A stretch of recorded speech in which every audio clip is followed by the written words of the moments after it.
The morning sun cast long shadows across the parking lot of Precision Point Range as Elena Rodriguez pulled her weathered Honda Civic into a space between a lifted pickup truck adorned with hunting decals and a pristine BMW, belonging to some weekend warrior with more money than sense. She sat for a moment, hands resting on the steering wheel, watching the steady stream of shooters heading toward the entrance. Saturday mornings always brought out the crowds. A mix of serious practitioners, casual hobbyists, and the occasional show-off looking to impress friends with expensive gear they barely knew how to use. Elena checked her watch. 8:47 in the morning. She preferred arriving early before the range filled with chatter and bravado, but her daughter's soccer game had run late the night before, and she'd promised to help with the team breakfast this morning. The mundane responsibilities of suburban motherhood, a life she'd fought hard to build and protect. She gathered her gear from the trunk, a worn canvas bag containing her personally modified Glock 19, a civilian legal AR-15 that looked stock but had been carefully tuned to her exact specifications, and enough ammunition for a thorough training session. Nothing flashy, nothing that would draw attention, just the tools of someone who took marksmanship seriously. The range's glass doors opened with an electronic chime, releasing a wave of familiar sounds. The sharp crack of rifles, the deeper boom of larger calibers, and the constant background hum of the ventilation system working overtime to clear the air. Elena approached the counter where a young clerk with sleeve tattoos and a bored expression barely looked up from his phone. "Lane assignment?" he asked, sliding a clipboard across the counter. "Anything available?" Elena replied, signing in under her civilian name, no rank, no unit designation. Just Elena Rodriguez from Maple Street. The clerk glanced at her driver's license, noted the concealed carry permit, and handed her a lane assignment card. "Lane 15, he said. "Fair warning, the target system's been acting up. Might want to choose something else." Elena accepted the card without comment. Lane 15 was actually perfect, isolated at the far end of the range, away from the social clusters that formed around the more popular positions. She made her way through the lobby past displays of tactical gear and hunting equipment toward the range entrance. The moment she stepped through the soundproof doors, chaos erupted. "Jesus Christ, get that thing pointed downrange." The range safety officer's voice cut through the din as a middle-aged man in brand-new tactical gear struggled with a rifle that had clearly malfunctioned. The bolt was locked back, a brass case half ejected and jammed at an awkward angle. But instead of keeping the weapon pointed safely downrange, the panicked shooter was waving it around as he tried to examine the problem. Other shooters began backing away from their lanes, some shouting advice, others just trying to get clear of the dangerous situation. The man's face was red with embarrassment and frustration as he continued to manipulate the rifle, his finger dancing dangerously close to the trigger. "Sir, keep that muzzle pointed," the range officer started, but he was 20 feet away and moving through a crowd of concerned shooters. Elena didn't think. 23 years of training and combat experience compressed into pure instinct. She moved through the crowd like water flowing around stones, her approach vector calculated to avoid crossing anyone's line of fire. In 3 fluid motions, she was beside the struggling shooter. "Easy," she said quietly, her voice carrying a calm authority that cut through his panic. Her left hand gently but firmly guided the rifle's muzzle toward the backstop while her right hand moved to the action. "Breathe." The man looked at her with wide, grateful eyes as Elena's fingers found the problem immediately. A classic failure to extract, complicated by the shooter's attempts to force the action. She pressed the forward assist slightly, rotated the charging handle with precise pressure, and the stubborn case popped free with a metallic ping. "Double feed," she explained simply, cycling the action to ensure it was clear before handing the rifle back. "Happens to everyone." Just remember muzzle downrange, always." "Thank you," the man breathed, his hands shaking slightly as he accepted his weapon back.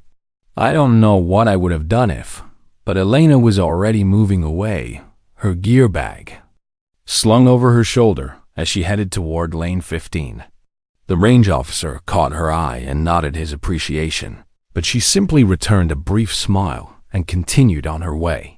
Lane 15 sat at the far end of the firing line, separated from the others by an extra partition that muffled some of the noise from the busier sections. Elena set down her bag and began her setup routine, a ritual that had remained unchanged whether she was preparing for a training exercise in Georgia, a mission briefing in Afghanistan, or a quiet Saturday morning in suburban Virginia. She clipped her first target to the carrier, a simple bullseye pattern, nothing fancy, and sent it downrange to 25 yards. The electronic system stuttered and jerked, confirming the clerk's warning about mechanical issues. But Elena had worked with far worse equipment in far worse conditions. As she loaded her first magazine, she became aware of voices from the lanes to her left. A group of young men in Army ACUs were setting up for what looked like remedial marksmanship training. Their instructor, a sergeant with the weathered look of someone who'd seen real action, was patiently explaining sight alignment to soldiers who were clearly struggling with the basics. Elena chambered her first round and settled into her shooting stance. Around her, the range continued its Saturday morning rhythm, a symphony of controlled violence that had become the soundtrack to her carefully constructed civilian life. What none of them knew was that the quiet woman at lane 15 carried secrets that could change everything, secrets that were about to surface in the most unexpected way. Private Marcus Thompson had been in the Army for exactly 4 months. 2 weeks and 3 days. Not that he was counting. What he was counting, however, were his misses. 17 shots at a 25-yard target, and only 9 had found the black. His shooting coach back in basic training had called him hopeless. And standing here at precision point range with Sergeant Williams breathing down his neck, Marcus was starting to believe it. "Thompson, you're jerking the trigger like you're trying to ring a church bell," Sergeant Williams said, his voice carrying that particular blend of patience and exasperation that drill instructors perfected over years of dealing with recruits. "Smooth, steady pressure. The shot should surprise you." Marcus nodded, wiped the sweat from his palms, and raised his rifle again. The target seemed impossibly small, even at this distance. He'd grown up playing video games where headshots were routine, where precision was just a matter of clicking at the right moment. Reality, he discovered, was significantly more humbling. He squeezed the trigger, felt the rifle buck against his shoulder, and watched another round punch a hole in the white space surrounding his target. 18 shots, 9 hits. "Better," Sergeant Williams lied. "But you're still." The lie was interrupted by a sound that made every head on the firing line turn toward lane 15. It wasn't the sharp crack of a standard rifle round, but something different, a precision that cut through the ambient noise like a blade. The shots came in measured intervals, each one identical in timing and tone, creating a rhythm that spoke of absolute control.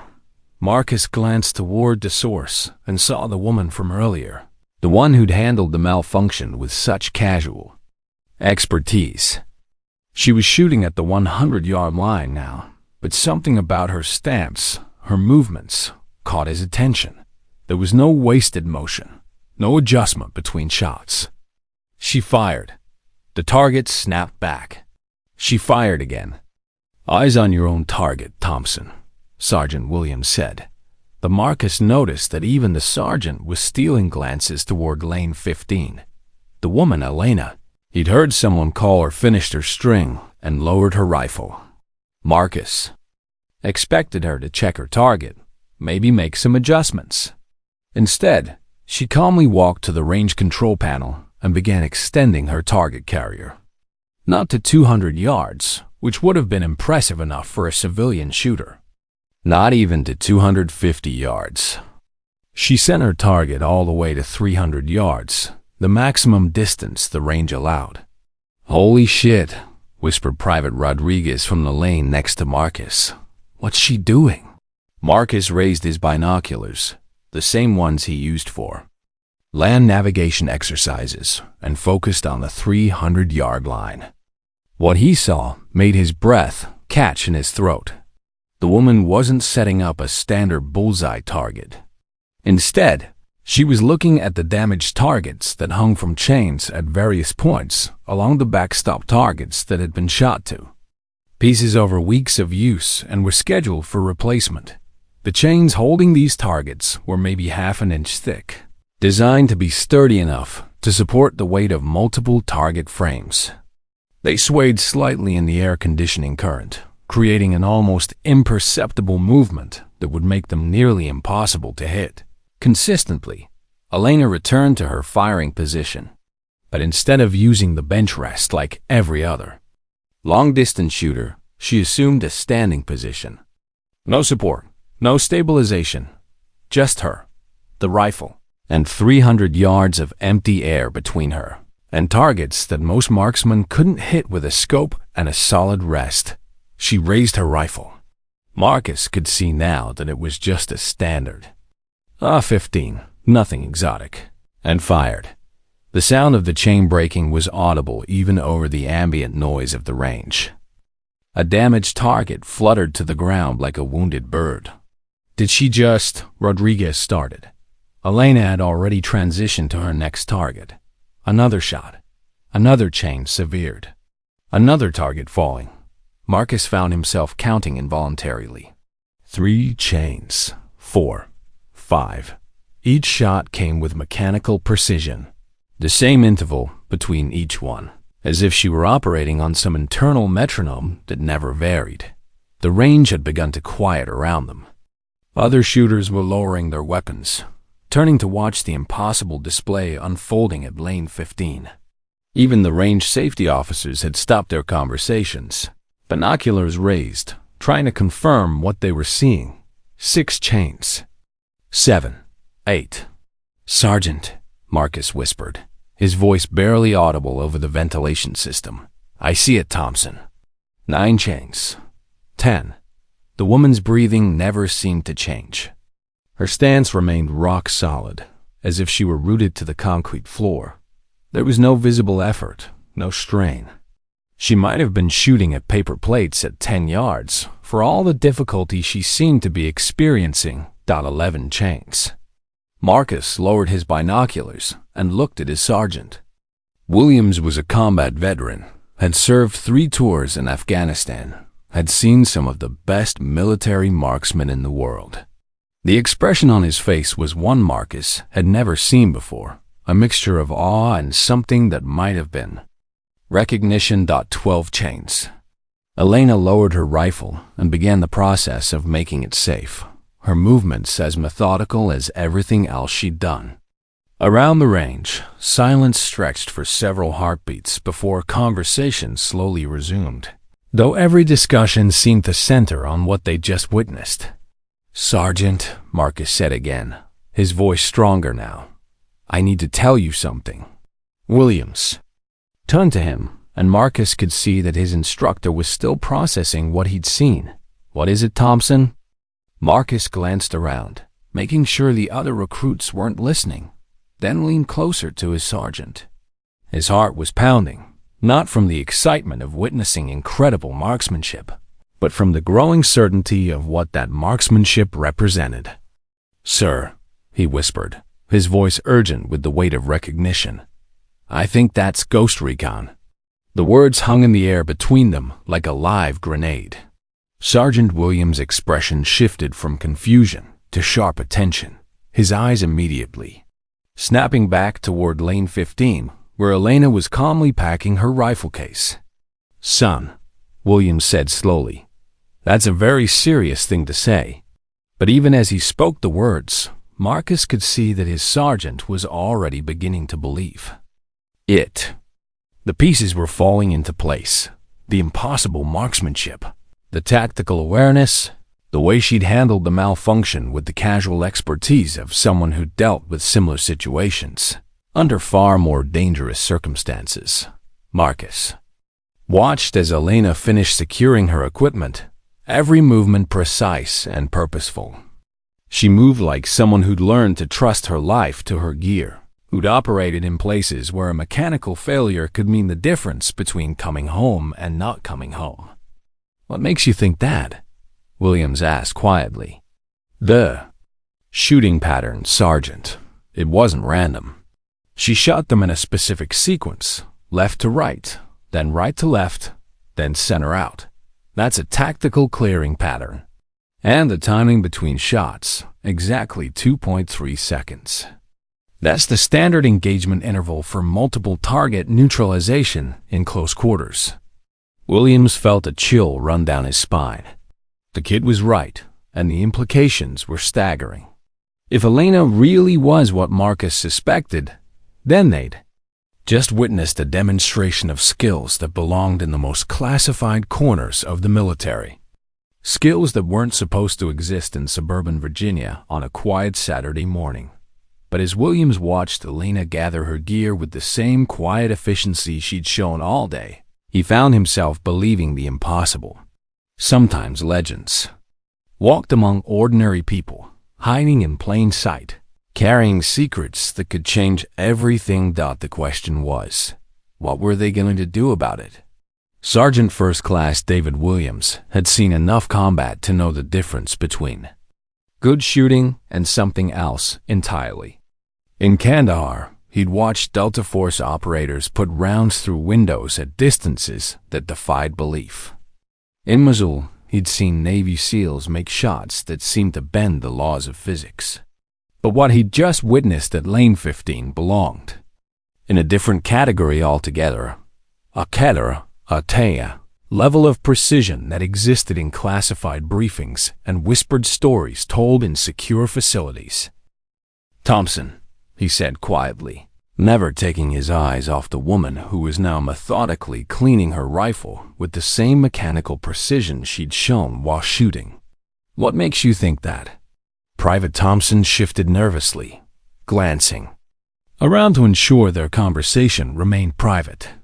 The other recruits were still gawking at the fallen targets, trying to process what they'd seen. But Thompson had moved past amazement into analysis. "The shooting pattern, Sergeant. It wasn't random." Thompson pulled out his phone quickly, sketching on the Notes app. "Look, she didn't just shoot chains. She shot them in a specific sequence. Left to right, then right to left, then center out. It's a tactical clearing pattern." Williams frowned, studying the crude diagram. "Could be coincidence." "No, sir. There's more." Thompson's voice carried the intensity of someone who'd spent countless hours studying military tactics and special operations. The timing between shots, exactly 2.3 seconds. That's the standard engagement interval for multiple target neutralization in close quarters. And the stance, did you see how she positioned her feet? Williams had noticed, actually. The woman's shooting position wasn't the typical square stance taught to civilian marksmen, or even the modified Weaver stance preferred by most military shooters. Her feet had been positioned in what looked like a modified fighting stance, weight, distributed for rapid movement, ready to transition or relocate at a moment's notice. And the rifle, Thompson continued, warming to his subject. "It looks stock, but did you see how she handled it? The reload speed during her earlier drills, the way she transitioned between targets. That's not civilian training, Sergeant. That's not even regular Army training." Williams felt a chill run down his spine as he remembered something else. During the malfunction incident earlier, the woman had moved through the crowd with a spatial awareness that spoke of extensive close quarters training. She'd approached the panicked shooter from an angle that kept her clear of all other firing lanes while maintaining visual contact with potential threats. It was the kind of movement that became instinctive only after years of operating in hostile environments. "Thompson, you need to understand something. Williams said, his voice dropping to barely above a whisper. Ghost recon isn't just classified. It's compartmentalized. Most people in the military don't even know it exists beyond video games and movies. I know, Sergeant, but my brother. Thompson stopped himself, looking around nervously. Your brother? What? He's Air Force Special Operations. Pararescue. He can't talk about most of what he does, but sometimes ... Sometimes he mentions things.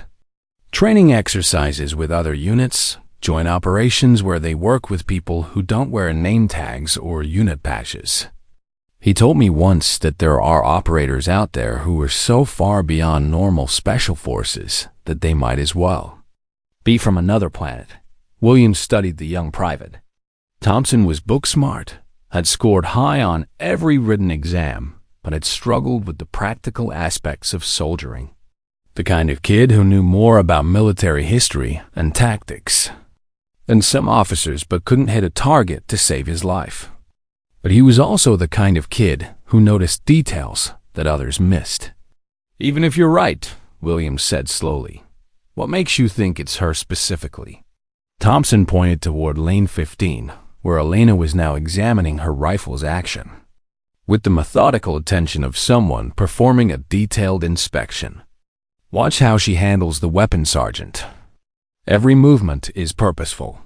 She's not just cleaning it, she's conducting a complete function check. Bolt extension, trigger reset, magazine seating. That's not civilian maintenance. That's pre-mission. Preparation. Williams watched and felt his skepticism beginning to crumble.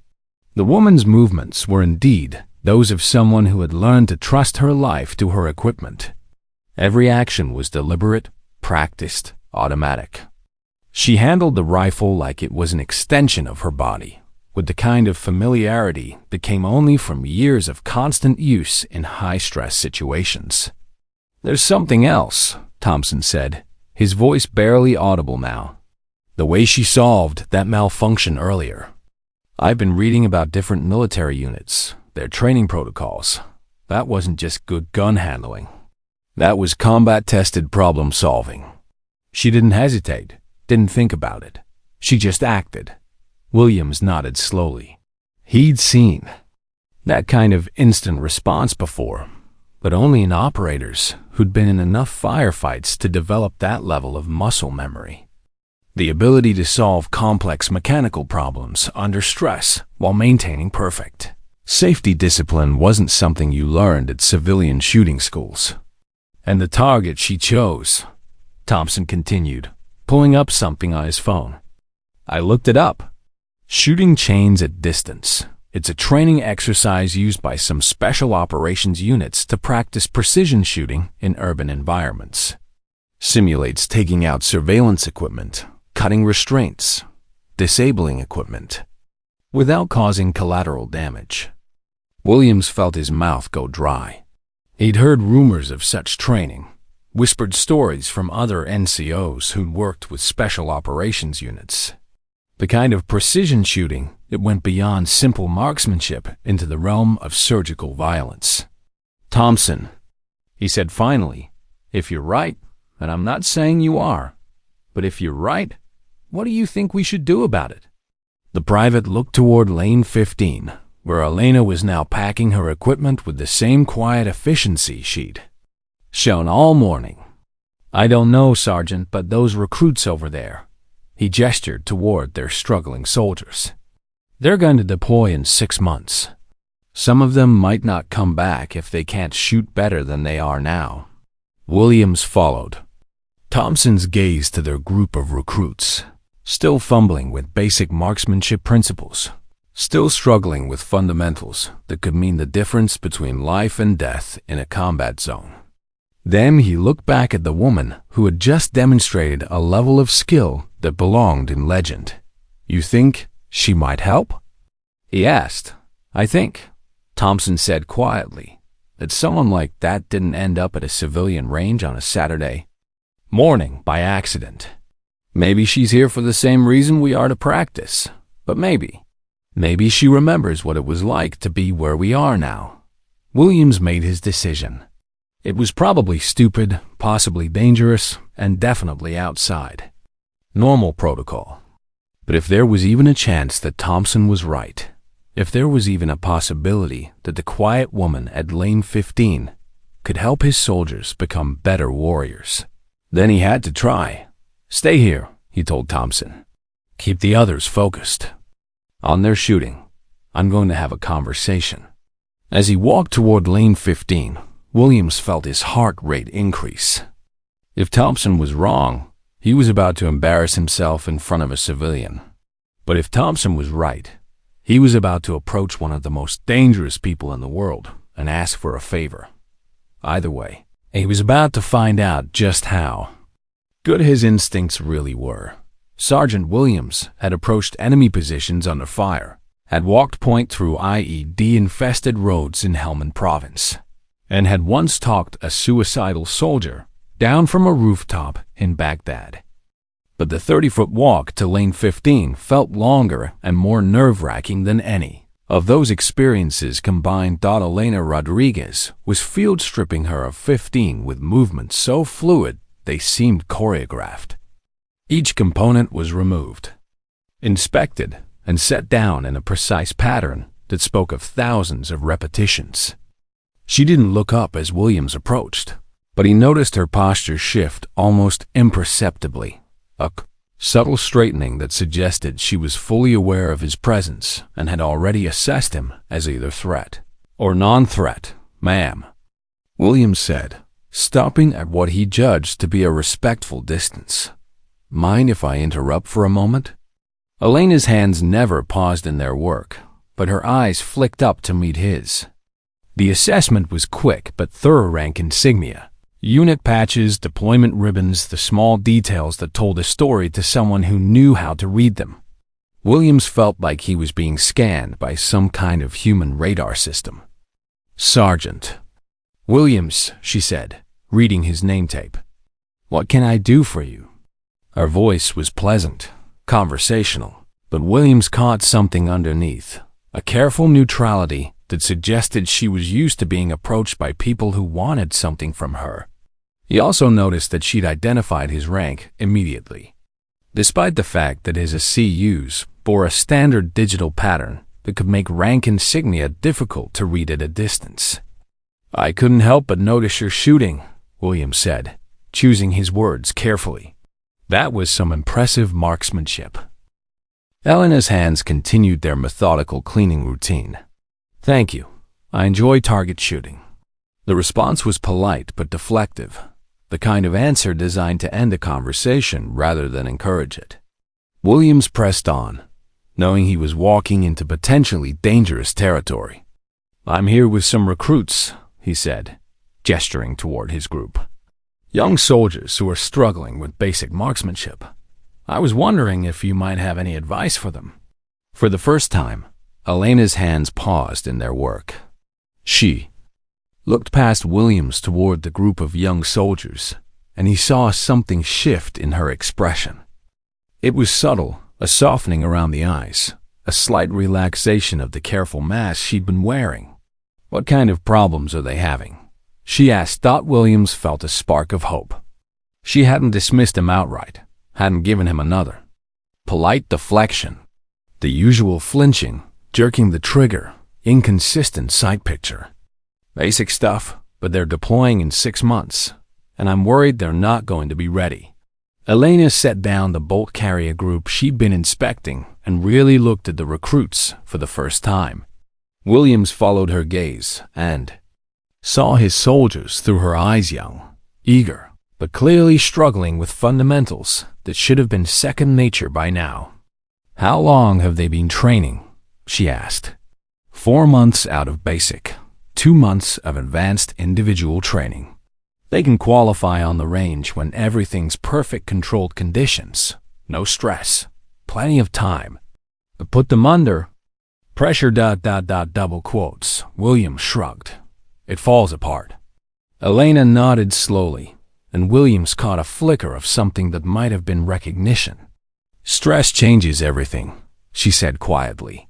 "What works on a static range doesn't always translate to dynamic situations.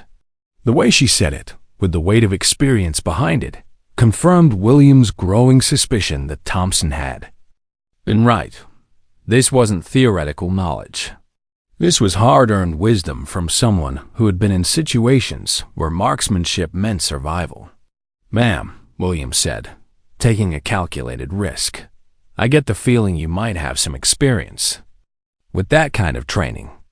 Elena's eyes sharpened, and for a moment, Williams felt like he was being evaluated by a predator, deciding whether he represented a threat. The silence stretched between them, filled with the ambient noise of the range, but somehow feeling isolated from everything else. "What makes you say that?" she asked finally. Williams chose his next words very carefully. "The way you move, the way you handle your weapon, the shooting patterns you were using, that's not civilian training." Another long pause. Elena resumed cleaning her rifle, but Williams could sense that she was thinking, weighing options, making calculations he couldn't begin to understand. "I used to be in the service," she said eventually. "Long time ago." It was the first crack in her carefully maintained cover story, and Williams felt his pulse quicken. "What branch?" "Army," she said, which could have meant anything or nothing. "Did some specialized training." Williams nodded, recognizing the careful phrasing. In the special operations community, specialized training could cover everything, from advanced marksmanship to classified programs that officially didn't exist.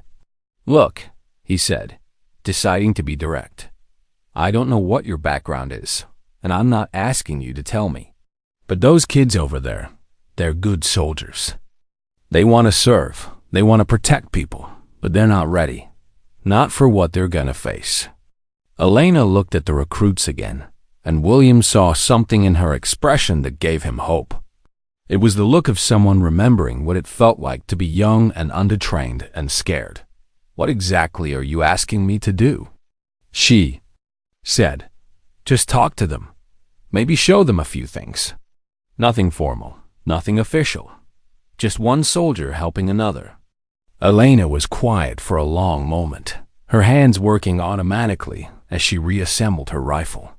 Williams could almost see the internal debate playing out, the desire to help warring against the need to maintain her carefully constructed civilian identity. "These boys," she said finally, "they volunteered for this? Every one of them. And they're really deploying in 6 months. Afghanistan, probably Kandahar province." Elena's hands stilled completely. Williams saw her jaw tighten almost imperceptibly, and he realized he'd hit something important. Whatever her background was, she had personal knowledge of that particular piece of geography. "Kandahar is no joke," she said quietly. "No, ma'am, it's not." Elena finished reassembling her rifle and set it aside. She looked at Williams directly, and for the first time since their conversation began, he felt like he was seeing the real person behind the careful civilian facade. "I can give them an hour," she said. "But it stays here. No names, no questions about background, no attempts to figure out who I am or where I came from. And if anyone asks, I'm just a helpful civilian who knows something about shooting." Williams felt a surge of relief and gratitude. "Understood completely, ma'am." "And Sergeant," Elena's voice carried a note of warning that made Williams pay very close attention. "Your recruits seem like good kids, but if I'm going to help them, they need to understand that what I'm going to show them isn't a game.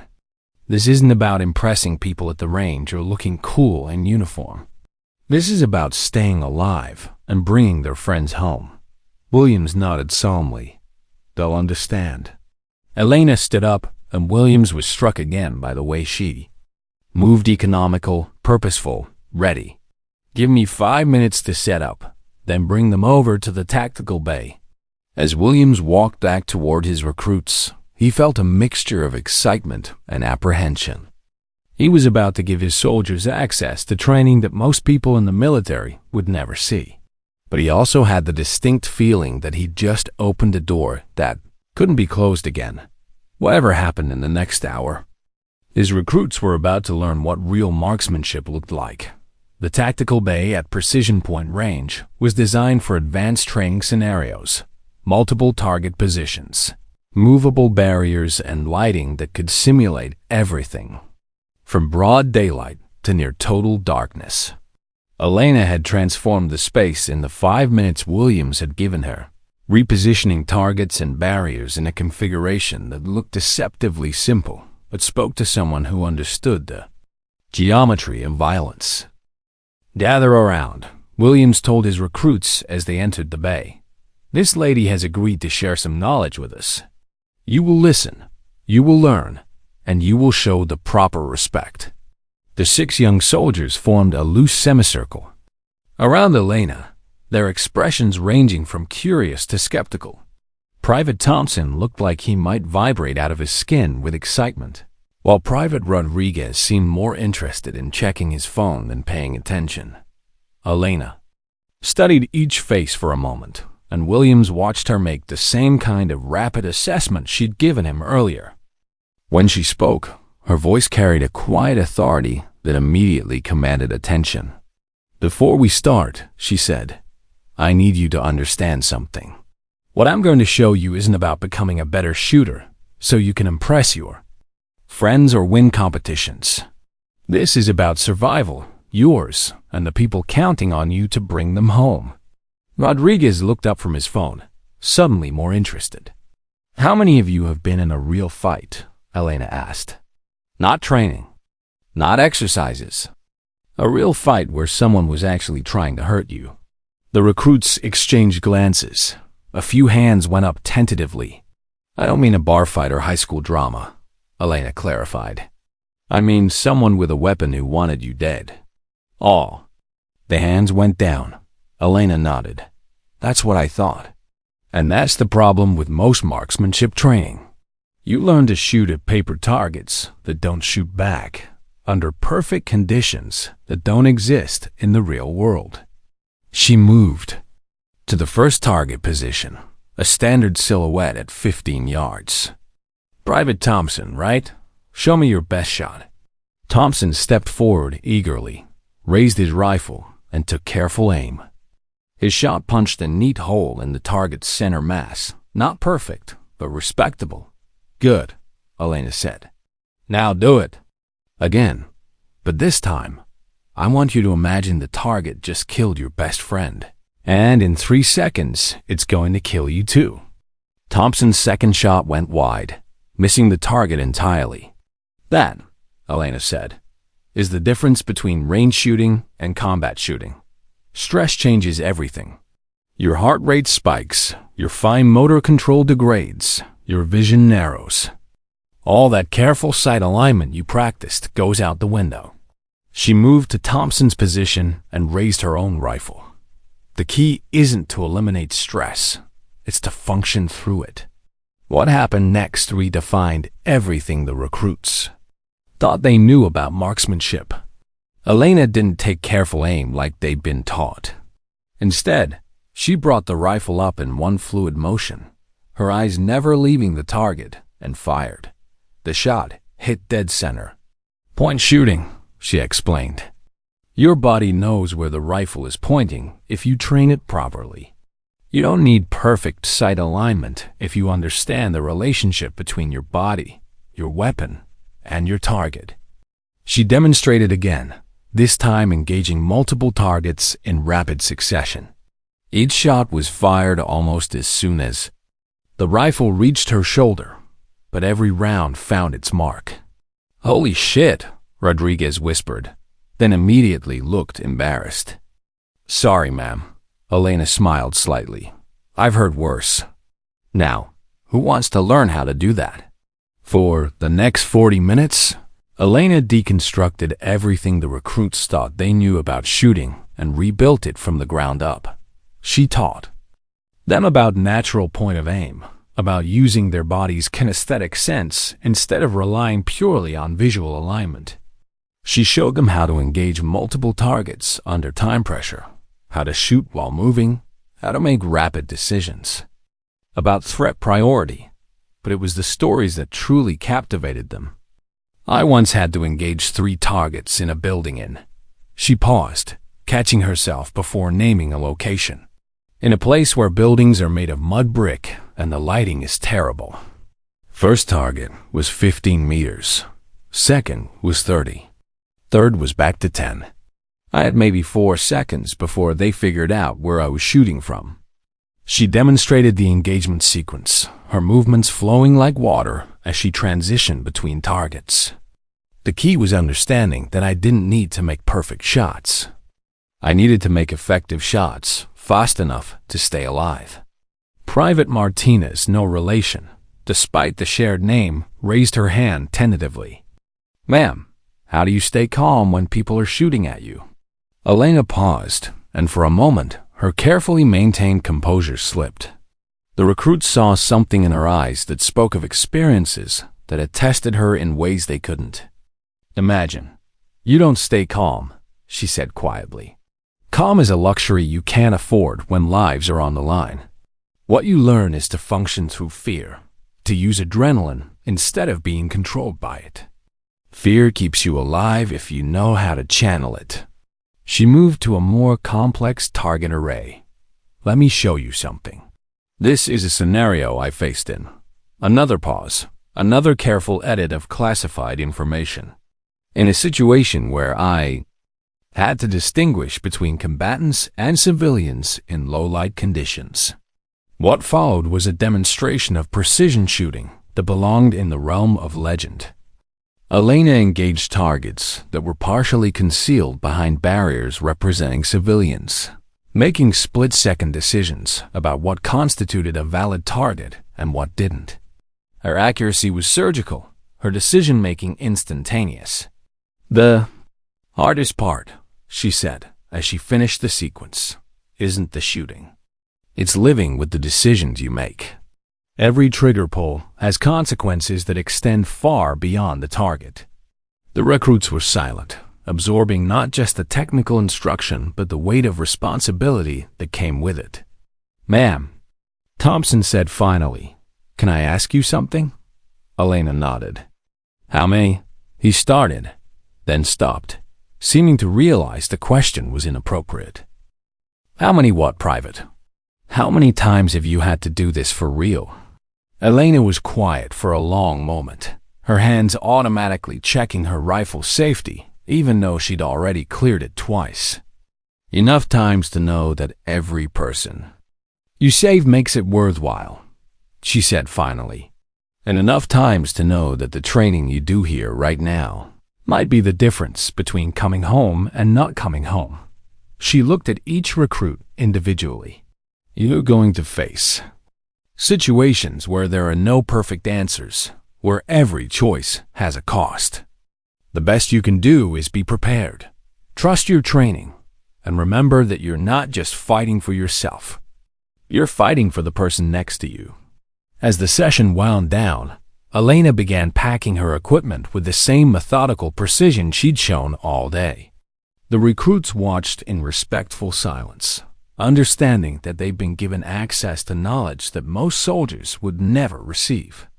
"Ma'am," Williams said as she shouldered her rifle case, "I can't thank you enough for this." Elena paused. At the exit to the tactical bay, "Sergeant, those boys have good instincts. Trust them, train them hard, and bring them all home." She turned to leave, but Private Thompson called out desperately, "Ma'am, will we see you again?" Elena stopped, her back still turned to them. When she finally looked back, the carefully maintained civilian mask had slipped completely. The woman looking back at them had seen things that would break most people, had made sacrifices they couldn't begin to understand, had carried burdens that would crush ordinary souls. "Maybe," she said with a slight smile that didn't quite reach. "Arise, if you're lucky." The door closed behind her with a soft click, leaving the recruits and their sergeant standing in the tactical bay, surrounded by targets that bore witness to a level of skill they were only beginning to comprehend. The Late afternoon sun slanted through the range's windows as Elena Rodriguez completed her final equipment check. Every piece of gear was accounted for, cleaned, and properly stowed, a ritual that had become as automatic as breathing over the course of 23 years in uniform and 3 years of carefully constructed civilian life. Her rifle case was zipped, her range bag secured, her brass policed from the floor of Lane 15 with the same attention to detail she'd once applied to mission sites in places that didn't officially exist. The range had quieted considerably since the morning chaos. Most of the weekend warriors had departed, leaving behind only the serious practitioners and a few die-hard enthusiasts who treated Saturday afternoons at the range like other people treated church. The group of Army recruits was still in the tactical bay, working through the drills she'd shown them with the focused intensity of students who had suddenly understood the stakes of their education.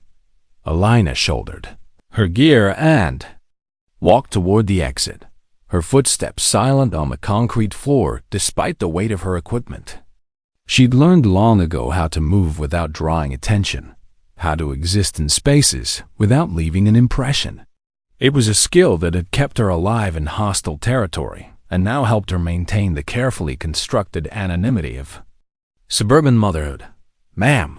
Sergeant Williams' voice stopped her just short of the range doors.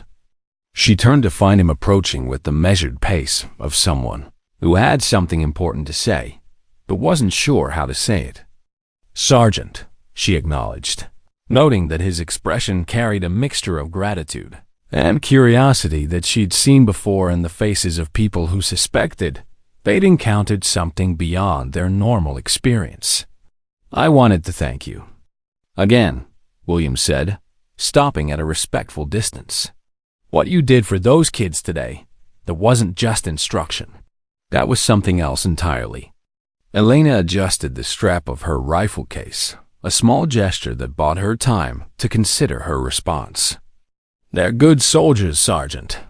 They just needed someone to show them that their training had a purpose beyond qualification scores." Williams nodded, but his eyes held questions that Elena could read as clearly as if he'd spoken them aloud. Questions about her background, her training, the casual way she'd demonstrated techniques that belonged in classified manuals, questions she couldn't answer without compromising the carefully maintained boundaries between her past and present lives. "Those techniques you showed them," Williams said carefully. "Some of that looked like advanced special operations training." Elena met his gaze steadily. "There are a lot of good instructors out there, sergeant, military and civilian. Sometimes knowledge finds its way into unexpected places." It was a deflection, polite but firm, and Williams recognized it as such. He also recognized the subtle warning in her tone, a boundary being drawn that he would be wise not to cross. Of course," he said. "I just want you to know that what you did today might save lives. Real lives. Those kids are deploying to Kandahar in 6 months, and the training you gave them could be the difference between coming home and not coming home." Something flickered in Elena's eyes at the mention of Kandahar, a brief shadow that spoke of personal knowledge of that particular piece of geography. Williams caught it, filed it away with all the other small details that painted a picture he was beginning to understand but would never be able to prove. "I hope they never need to use it," Elena said quietly. "But if they do, I hope they remember that the most important thing isn't being the best shooter. It's making sure everyone comes home." Through the glass doors of the tactical bay, they could see the recruits working through movement drills, their earlier clumsiness replaced by a focused intensity that spoke to the quality of instruction they'd received. Private Thompson was helping Private Rodriguez with his stance, passing on corrections with the enthusiasm of someone who had finally found his confidence. Private Martinez was engaging multiple targets with a fluidity that would have been impossible. That morning, they looked different, Williams observed. "They understand the stakes now," Elena replied. "That changes everything." Williams wanted to ask more questions about her service record, her unit, the experiences that had shaped the woman who could casually demonstrate techniques that most soldiers would never see. But he also understood that some stories weren't meant to be told, that some service came with a price that included anonymity. "Ma'am," he said finally, "if you're ever back here on a Saturday, and if you see us struggling with something ... Elena smiled, the first genuinely warm expression Williams had seen from her all day. "I come here most Saturday mornings, Sergeant, usually around 9 when it's quieter." It wasn't a promise, but it wasn't a dismissal either. Williams nodded, his understanding. "Thank you," he said simply. Elena turned toward the exit, then paused. "Sergeant, tell your recruits something for me." "Yes, ma'am." "Tell them that the real enemy isn't the target they're shooting at. It's hesitation. In combat, the person who acts first usually goes home. The person who hesitates usually doesn't." Williams felt a chill at the matter-of-fact way she delivered the statement, not as theory or training doctrine, but as hard-earned wisdom from someone who had learned it the hardest way possible. "I'll tell them," he promised. Elena nodded and pushed through the glass doors into the parking lot. Williams watched through the windows as she walked to her Honda Civica, vehicle so aggressively ordinary that it seemed almost like camouflage. She loaded her gear with the same methodical precision she'd shown all day, checked her surroundings with the casual awareness of someone for whom situational awareness had become second nature, and drove away without looking back. Williams remained at the window for several minutes after her taillights disappeared, processing everything he'd witnessed. Somewhere in suburban Virginia, a woman was driving home to what was probably a perfectly normal life: soccer games and PTA meetings and grocery shopping and all the mundane responsibilities of civilian existence.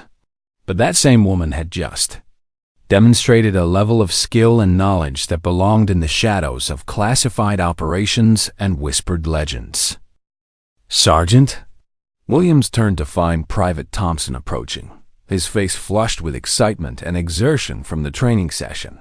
"What is it, Thompson?" "Sir, I just wanted to say thank you for arranging that, for giving us the chance to learn from someone like that."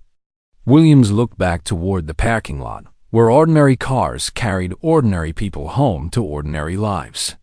"Someone like what, Private?" Thompson was quiet for a moment, choosing his words carefully. "Someone who's been where we're going, sir. Someone who knows what it's really like." Williams nodded slowly. "What makes you think that?" "The way she talked about fear, sir. About using adrenaline instead of being controlled by it. About living with the decisions you make." Thompson paused. "That's not something you learn from books or training exercises. That's something you learn from experience. Through the tactical bay windows, Williams could see the other recruits continuing their practice, working through scenarios with a seriousness that hadn't been there that morning. They moved differently now, thought differently, understood their training in a context that extended beyond qualification scores and performance evaluations. "Thompson," Williams said finally, "what happened here today stays here. No social media posts, no stories to friends, no attempts to figure out who that woman really was." "Understood, sir." "Good. Now get back in there and help your teammates. You've got 5 months to turn them into the kind of soldiers who come home from places like Kandahar." As Thompson returned to the tactical bay, Williams took one last look at the empty parking lot. Somewhere out there, a ghost had returned to whatever carefully constructed life she'd built for herself after service that had probably cost her more than most people could imagine. She'd given his soldiers a gift today, not just technical knowledge, but an understanding of what their training really meant, what it was really for. He hoped they'd never need to use it. But if they did, he was confident they'd remember that quiet woman who had shown them that being a warrior wasn't about being fearless. It was about functioning through fear, making hard decisions under pressure, and always bringing everyone home. 2 weeks later, the story might have ended there. Elena Rodriguez would have continued her quiet Saturday morning routine, and Sergeant Williams would have continued training his recruits with the enhanced understanding she'd given them. But sometimes fate has other plans, and sometimes secrets. Refused to stay buried. It started with a phone call that Williams received on a Tuesday evening while reviewing training schedules in his office. The caller identified himself as Colonel James Mitchell from the Pentagon, and his voice carried the kind of authority that made seasoned NCOs pay attention. "Sergeant Williams, I understand you've been conducting training at Precision Point Range with a group of deploying soldiers." "Yes, sir," Williams replied, wondering how his weekend training sessions had come to the attention of someone at the Pentagon. "I need to ask you about an incident that occurred 2 Saturdays ago.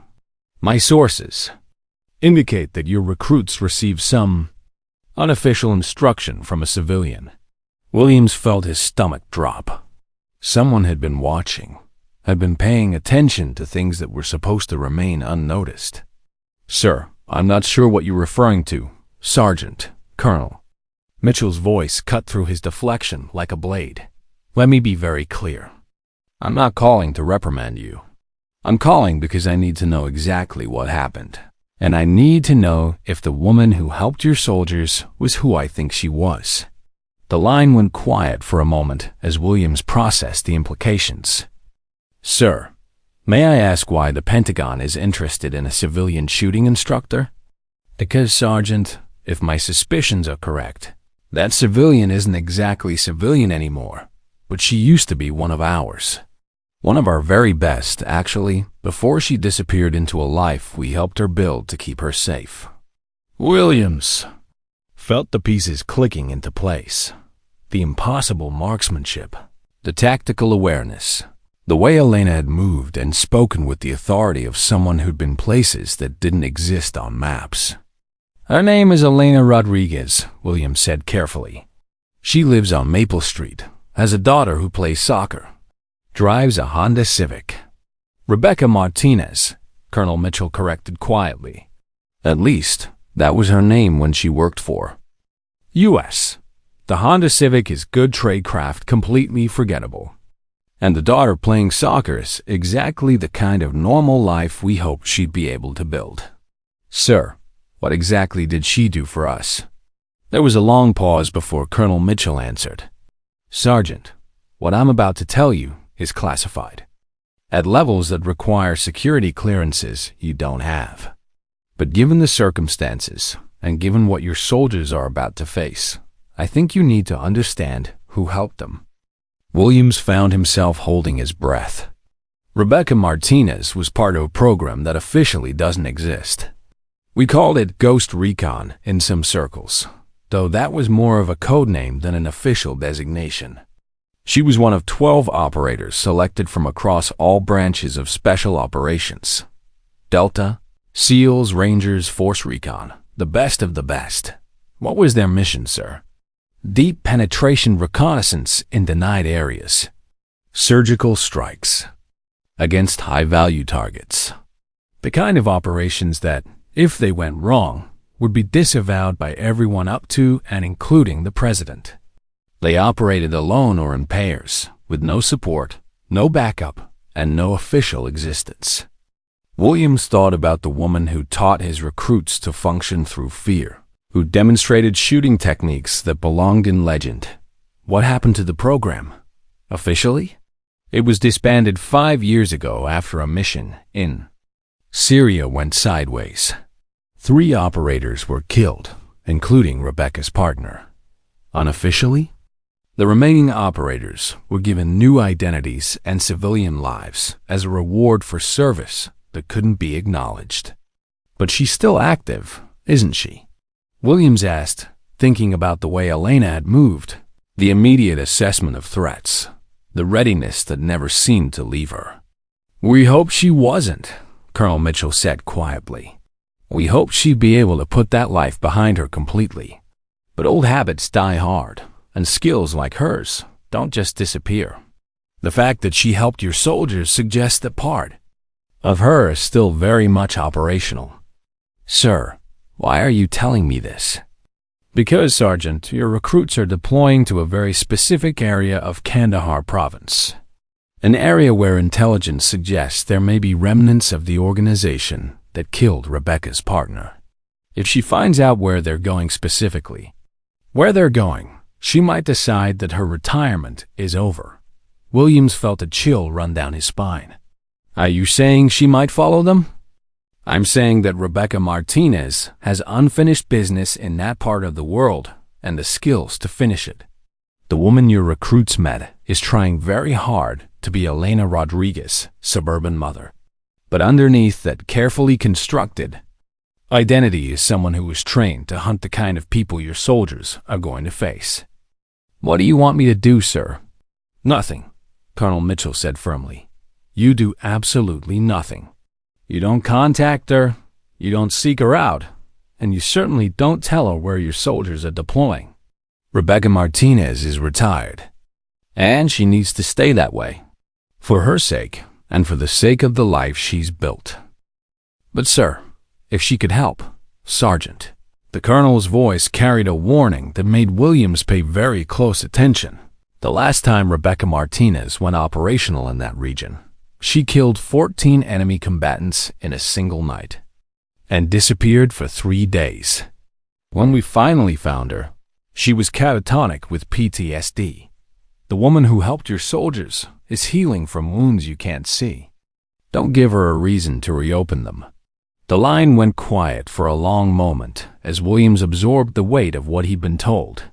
Sir, what if she finds out on her own? Then, Colonel Mitchell said with a sigh that spoke of hard decisions and harder consequences, we hope that Elena Rodriguez is stronger than Rebecca Martinez. Because if she's not, your soldiers might find themselves with backup they never asked for, and the world might discover that some ghosts refuse to stay buried. The call ended, leaving Williams staring at his training schedule with new understanding. The quiet woman who'd helped his soldiers wasn't just a veteran with specialized training. She was a legend who'd chosen anonymity over recognition, suburban normalcy over the shadows where she'd once operated. And somewhere in Virginia, Elena Rodriguez was probably helping her daughter with homework, completely unaware that her carefully constructed civilian life was built on secrets that powerful people desperately wanted to keep buried. But secrets, Williams was beginning to understand, had a way of surfacing at the worst possible times. And when they did, the consequences could reach far beyond a quiet Saturday morning at a shooting range. 3 weeks after Colonel Mitchell's call, Elena Rodriguez sat in her Honda Civic in the parking lot of Precision Point Range, staring at her phone screen. The text message had arrived an hour ago, simple and devastating in its implications. Kandahar Province, Forward Operating Base Chapman. Deployment date, March 15th. Thought you should know. A friend. She'd read it 17 times, each reading confirming what she'd hoped never to see again. The recruits she'd trained, the young soldiers who'd looked at her with such eager respect, were being sent to the exact location where her partner David had died 3 years ago. The place where she'd watched him bleed out in a mud brick compound, while enemy fire kept her from reaching him. The place where she'd made promises to the darkness that Elena Rodriguez wasn't supposed to remember. Her hands trembled slightly as she put the phone away. For 3 years, she'd been successful at being Elena's soccer mom, community volunteer, the woman who brought homemade cookies to PTA meetings and whose biggest worry was whether Emma would make the varsity team. Elena Rodriguez had built a life where the biggest decision of the day was what to make for dinner. But Rebecca Martinez remembered everything. She remembered the weight of night vision goggles and the silence of movement through hostile territory. She remembered the faces of men who died by her hand and the faces of friends who died despite her best efforts. She remembered the promise she'd made to David's memory, whispered in the darkness of that compound, that she'd finish what they'd started, that the people responsible would pay. Elena closed her eyes and tried to summon the suburban mother she'd worked so hard to become. But all she could see was Private Thompson's eager face, Private Martinez's determination to prove herself. The way they'd all looked when she told them about functioning through fear. They were good kids. They deserved to come home. Her phone buzzed again. This time, it was a call from an unknown number, but she recognized the voice immediately when she answered. Rebecca. Colonel Mitchell's voice carried the weight of authority and concern in equal measure. That's not my name anymore, she said quietly. I know. And I know why you're sitting in that parking lot right now instead of picking up your daughter from school. Elena looked around the empty parking lot, noting the tactical positions, the sight lines, the exits, observations that Elena Rodriguez wouldn't make, but Rebecca Martinez couldn't stop making. How did you? Because I know you, Rebecca. I know that someone sent you information about where those recruits are deploying. And I know what that information means to you. They're just kids, Jim. They're not ready for what's waiting for them in that sector. They're soldiers, Rebecca. And they have training and support that you taught them to use. Training, she laughed bitterly. I gave them an hour of basics. They need months of preparation for what they're walking into. What they need, Colonel Mitchell's voice hardened, is for Rebecca Martinez to stay buried. Elena Rodriguez has a daughter who needs her mother to come home every night. Elena looked toward the range entrance, remembering the weight of her rifle, the familiar comfort of equipment that had kept her alive in places where death was a constant companion. Emma's father died serving his country, Jim. She deserves to know that her mother finished what he started. Her father died in a training accident at Fort Bragg, as far as she knows. And her mother is a suburban sales manager who's never been closer to combat than a movie theater. Don't make that child lose two parents to wars she'll never understand. The silence stretched between them, filled with the weight of impossible choices. Elena could feel Rebecca Martinez stirring beneath the carefully constructed civilian identity, could feel the pull of unfinished business and the skills that had made her a legend in circles that officially didn't exist. The people who killed David, she said finally, they're still out there. Some of them. And others have taken their place. The war continues, Rebecca, but it's not your war anymore. It became my war the moment they sent those kids to Chapman. No. Colonel Mitchell's voice carried a finality that cut through her argument. It became your war the moment you decided that revenge was more important than the life you built, the life David died protecting. Elena felt tears she hadn't allowed herself to shed for 3 years. I taught them point shooting and basic movement. They need advanced urban warfare training, counter-surveillance techniques, language skills. They need their teacher to trust that she gave them what they needed to survive. Through the windshield, Elena could see other cars arriving for the evening shooting sessions. Normal people living normal lives, unburdened by the weight of classified operations and phantom enemies. She'd worked so hard to become one of them.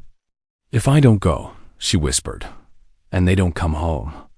If you do go, Colonel Mitchell interrupted, and you don't come home, Emma spends the rest of her life wondering why her mother abandoned her to fight someone else's war. Elena started the engine, her decision crystallizing with the mechanical sound. But it wasn't the decision Colonel Mitchell expected. Jim, she said quietly, Rebecca Martinez died in a compound in Kandahar 3 years ago. What's left is a mother who taught some young soldiers how to stay alive and who trusts them to use what they learned. Rebecca, Elena, she corrected firmly. My daughter has a soccer game tonight, and I promised to bring orange slices for the team. That's who I am now. That's who I choose to be. She ended the call and put the car in drive. In her rear view mirror, she could see the range growing smaller, along with the life she'd almost reclaimed. Instead, she drove toward Emma's school, toward the ordinary world of homework and parent-teacher conferences and Saturday morning cartoons.